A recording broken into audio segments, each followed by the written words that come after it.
നമസ്കാരം, മല്ലു ബൂസിലേക്ക് സ്വാഗതം.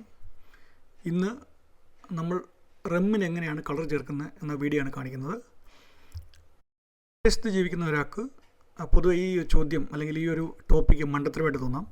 കാരണം അവിടെ ഒന്നും റമ്മിന് കളർ ചേർക്കുകയല്ല ചെയ്യുന്നത്. സാധാരണ നമ്മൾ വീട്ടിലാണെങ്കിലും അല്ലെങ്കിൽ ഡിസ്റ്റിലറിയിലാണെങ്കിലും റമ്മ് വാറ്റി കഴിയുമ്പോൾ പച്ചവെള്ളത്തിന് അതേ നിറത്തിലാണ് കിട്ടുന്നത്.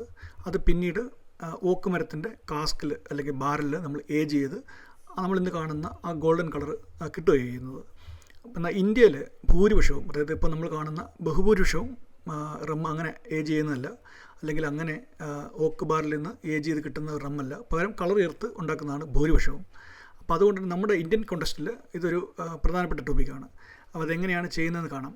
നമ്മളിതിനകത്ത് സാധാരണ മാർക്കറ്റിൽ ഇപ്പം ചെയ്യുന്ന 2-3 രീതികളാണ് കാണിക്കുന്നത്. അതോടൊപ്പം തന്നെ സാധാരണ രീതിയിൽ എങ്ങനെയാണ് ഇത് പ്രോപ്പറായിട്ട് ഏജ് ചെയ്യുന്നത് അതും കാണിക്കുന്നുണ്ട്.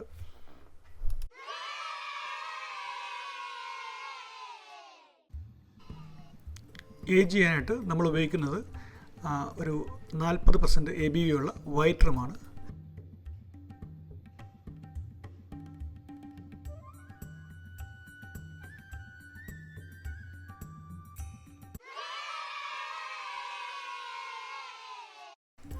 ആദ്യം കാരമൽ കളറിംഗ് ആണ്.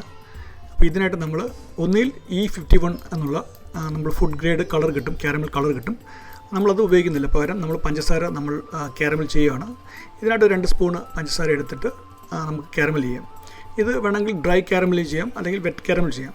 ഡ്രൈ കാരമൽ എന്ന് പറയുന്നത് പഞ്ചസാര തന്നെ നമ്മൾ ചൂടാക്കി അത് തിളച്ച് വന്ന് അതിനകത്തോട്ട് വെള്ളം ചേർത്തിട്ട് നമ്മൾ കാരമൽ ചെയ്യുന്നതാണ്. വെറ്റ് കാരമൽ ആകുമ്പോൾ നമ്മൾ പഞ്ചസാരയും വെള്ളവും കൂടെ ചേർത്തിട്ടാണ് തിളപ്പിക്കുന്നത്. ഇതിനകത്ത് നമ്മൾ പഞ്ചസാര തന്നെ ചൂടാക്കി ഒന്ന് കാരമൽ ചെയ്യുകയാണ്. നന്നായിട്ട് ഇളക്കിക്കൊണ്ടിരിക്കണം.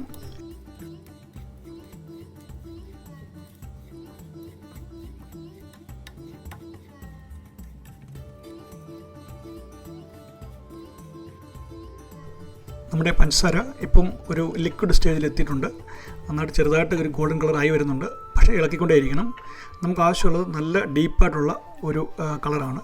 കാരണം ഇത് റമ്മിന് നല്ലപോലെ ഒരു റമ്മിൻ്റെ കളർ കിട്ടണമെങ്കിൽ ഡീപ്പായിട്ടുള്ള കളർ നമുക്ക് ആവശ്യമുണ്ട്. ചിലർക്ക് സംശയം തോന്നാം, അതായത് ഇത് റമ്മിലേക്ക് ചേർക്കുകയാണെന്നുണ്ടെങ്കിൽ ഒരു മധുരം തോന്നില്ല എന്ന്. എന്നാൽ അത്തരത്തിലുള്ളൊരു മധുരമൊന്നും തോന്നത്തില്ല. നമുക്ക് കാരമൽ കളറും ചെറിയൊരു കാരമൽ ഫ്ലേവറുമാണ് കിട്ടുക. ഇത് ഒഴിവാക്കണം എന്നുണ്ടെങ്കിൽ നമുക്ക് E51 food grade caramel colour കിട്ടുന്നുണ്ട്.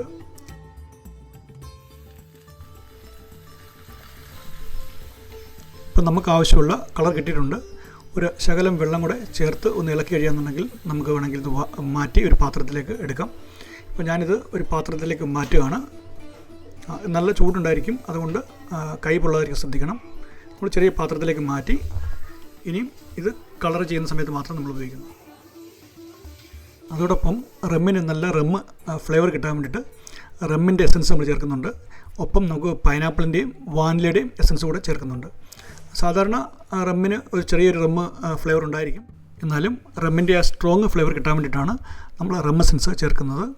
അതോടൊപ്പം തന്നെ നമുക്ക് പൈനാപ്പിളിൻ്റെയും വാനിലയുടെയും എസൻസ് കൂടെ നമുക്ക് ചേർക്കാം. ഇത് എത്ര ചേർക്കണം എന്നുള്ളത് നമ്മുടെ ഫ്ലേവറിൻ്റെ റിക്വയർമെൻറ്റ്സ് അനുസരിച്ചാണ്, അത് നമ്മളാണ് തീരുമാനിക്കുന്നത്. അപ്പോൾ നമ്മൾ നമ്മുടെ ഈ ജാറിലേക്ക് ഈ കാരമലൈസ്ഡ് ഷുഗർ ചേർത്തിട്ടുണ്ട്. ഇനി ഇതിലേക്ക് നമ്മൾ നമ്മുടെ ഒരു 700 ml വൈറ്റ് റം ഒഴിക്കുകയാണ്. വൈറ്റ് റം ഒഴിച്ചിട്ട് നന്നായിട്ട് നമ്മൾ ഇളക്കണം, കാരണം ഇത് കട്ട പിടിക്കാതെ നന്നായിട്ട് ഇളക്കണം.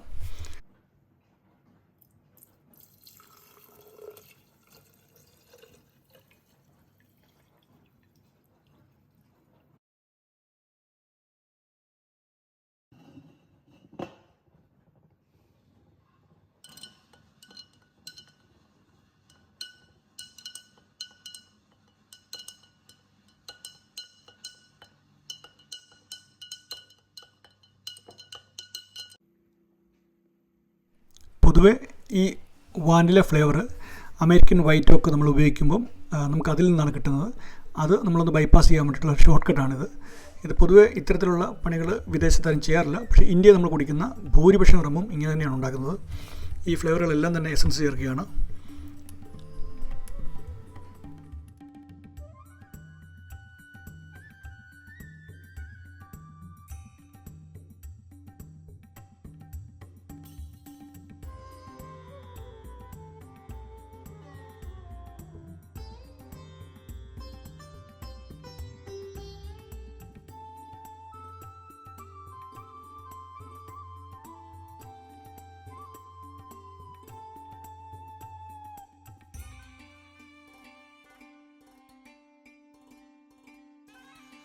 എല്ലാം നന്നായിട്ട് ബ്ലെൻഡായിട്ടുണ്ട്. ഇപ്പോൾ ഏകദേശം നമുക്ക് റമ്മിൻ്റെ കളറും നല്ല സ്ട്രോങ് ആയിട്ടുള്ള റമ്മിൻ്റെ മണവും ഉണ്ട്. ഇനി ഇത് പതിയെ നമ്മൾ കുപ്പിയിലേക്ക് മാറ്റുകയാണ് ചെയ്യുന്നത്. നമ്മളൊരു ചോർപ്പ് വെച്ചിട്ട് നമുക്ക് കുപ്പിയിലേക്ക് മാറ്റാം.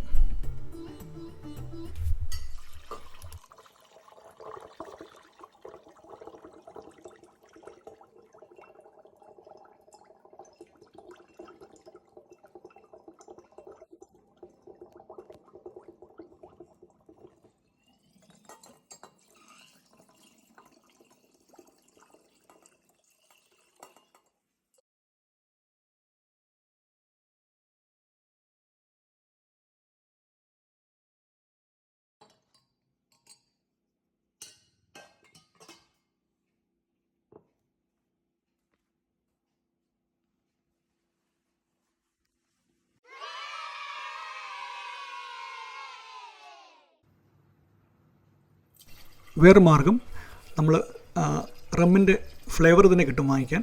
അതിൽ പ്രത്യേകിച്ച് ഒന്നും ആഡ് ചെയ്യേണ്ട ആവശ്യമില്ല. സാധാരണഗതിയിൽ വൈറ്റ് റം ആവണം തന്നെ നിർബന്ധമില്ല.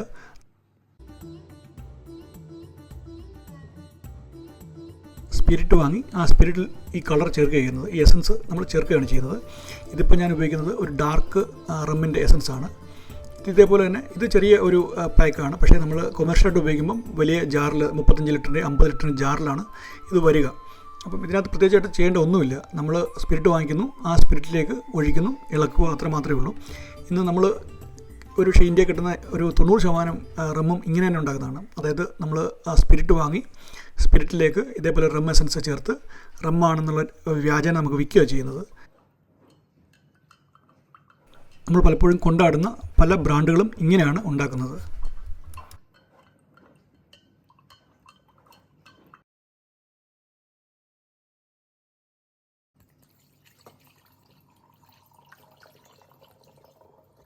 നന്നായിട്ട് മിക്സ് ചെയ്ത് നമ്മൾ ബോട്ടിൽ ചെയ്യുകയാണ് ചെയ്യുന്നത്. നമ്മുടെ ഈ റം ഇപ്പം റെഡി ആയിട്ടുണ്ട്. നമുക്ക് നിറവും മണവും എല്ലാം തന്നെ കൊമേഴ്ഷ്യൽ റം തന്നെയാണ്, ഒരു വ്യത്യാസവുമില്ല.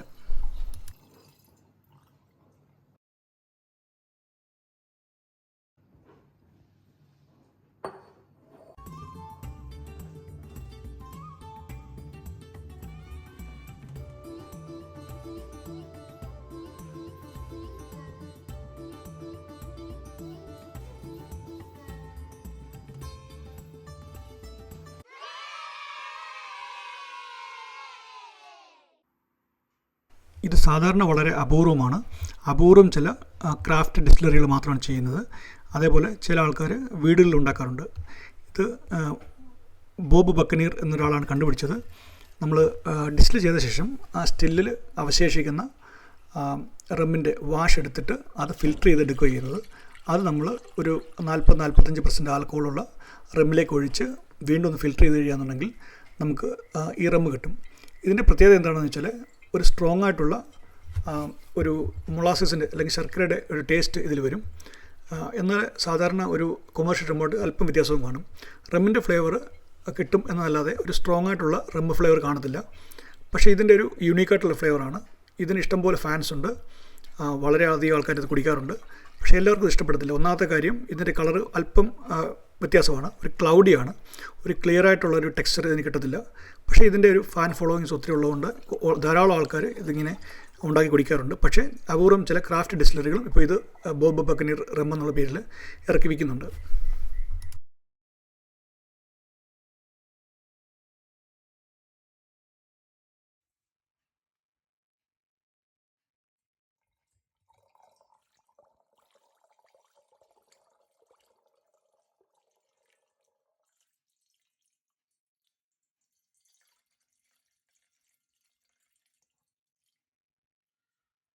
ബോബ് ബക്കനീർ റം ഇപ്പോൾ റെഡി ആയിട്ടുണ്ട്. അതിൻ്റെ ബോട്ടിലിംഗ് കഴിഞ്ഞു.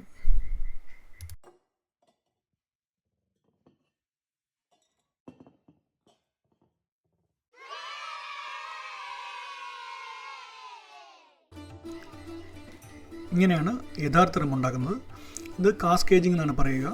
നമ്മൾ ഡിസ്റ്റിലിംഗ് ശേഷം കിട്ടുന്ന വൈറ്റ് റം നമ്മളൊരു 50 മുതൽ 70% ABVക്കുള്ളിൽ നിന്ന്, അത് ഓരോ ഡിസ്റ്റിലറും അവരിഷ്ടം പോലെയാണ് ചെയ്യുക. സാധാരണ 50 മുതൽ 70% ABVക്കുള്ളിലായിരിക്കും. അത് നമ്മൾ കാസ്കിലേക്ക് മാറ്റി അതിൻ്റെ ഒരു പ്രത്യേക കാലയളവിൽ മിക്കവാറും 2 മുതൽ 5, 6 ചിലപ്പം 20 വർഷം വരെയൊക്കെ നമ്മൾ ഏജ് ചെയ്തിട്ട് അത് എടുത്ത ശേഷം ഫിൽറ്റർ ചെയ്ത് ബോട്ടിൽ ചെയ്യുകയാണ് ചെയ്യുന്നത്. ഇതാണ് റം ഉണ്ടാക്കാനുള്ള ആക്ച്വലിയുള്ള പ്രോപ്പറായിട്ടുള്ളൊരു മാർഗ്ഗം. നിർഭാഗ്യവശാൽ നമുക്ക് കിട്ടുന്ന റം ഇതല്ല. ഇത് സ്പിരിറ്റിനെ കളർ ചെയ്ത് റമ്മാണെന്നുള്ള വ്യാജേന വിൽക്കുകയാണ് ചെയ്യുക. പലരും ഇതുപോലെ ഇങ്ങനൊരു പ്രോസസ്സ് ഉണ്ടെന്ന് പോലും അറിയാറില്ല ആൾക്കാർക്ക്. പക്ഷേ ഇതിൻ്റെ പ്രത്യേകത എന്താണെന്ന് വെച്ചാൽ ഇതിൽ നമ്മൾ കളറിന് വേണ്ടി കളർ ചേർക്കാറില്ല, ഫ്ലേവർ ചേർക്കാറില്ല. പലപ്പോഴും മറ്റ് ഫ്ലേവർ കിട്ടാൻ വേണ്ടിയിട്ട് ഒന്നിലധികം കാസ്കുകൾ ഉപയോഗിക്കുകയാണ് ചെയ്യുക.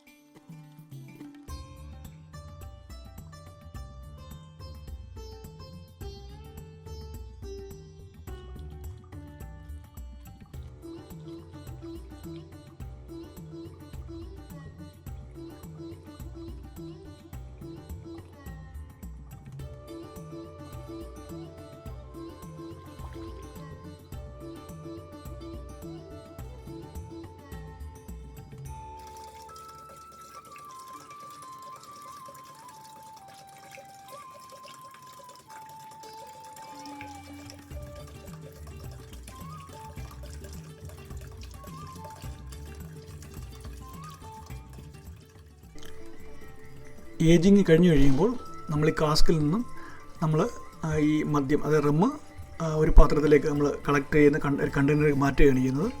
ഇപ്പോൾ നമ്മുടെ റമ്മിൻ്റെ കളർ നമുക്ക് കാണാം. നല്ല ബർഗണ്ടി കളറാണ്, നല്ല ഒരു റമ്മിൻ്റെ ആയിട്ടുള്ള കളറാണ്, നല്ല സ്ട്രോങ് മണമുണ്ട്. ഇങ്ങനെയാണ് നമ്മൾ സാധാരണ റം ഉണ്ടാക്കുക. നമ്മൾ ഈ 4 തരത്തിലുള്ള റമ്മുകളും നമ്മളിന്ന് ഇതിൽ കാണിക്കുന്നുണ്ട്. ഈ വീഡിയോയുടെ അവസാനം ഈ 4 തരത്തിലുള്ള റമ്മുകളും കാണാം. കളറിൽ ചെറിയ മാറ്റങ്ങൾ മാത്രമേ ഉള്ളൂ. പക്ഷേ നമ്മൾ മനസ്സിലാക്കേണ്ട കാര്യം, ഇങ്ങനെ 3-4 തരത്തിലുള്ള റമ്മുകൾ നമുക്ക് മാർക്കറ്റിൽ കിട്ടുന്നുണ്ട്.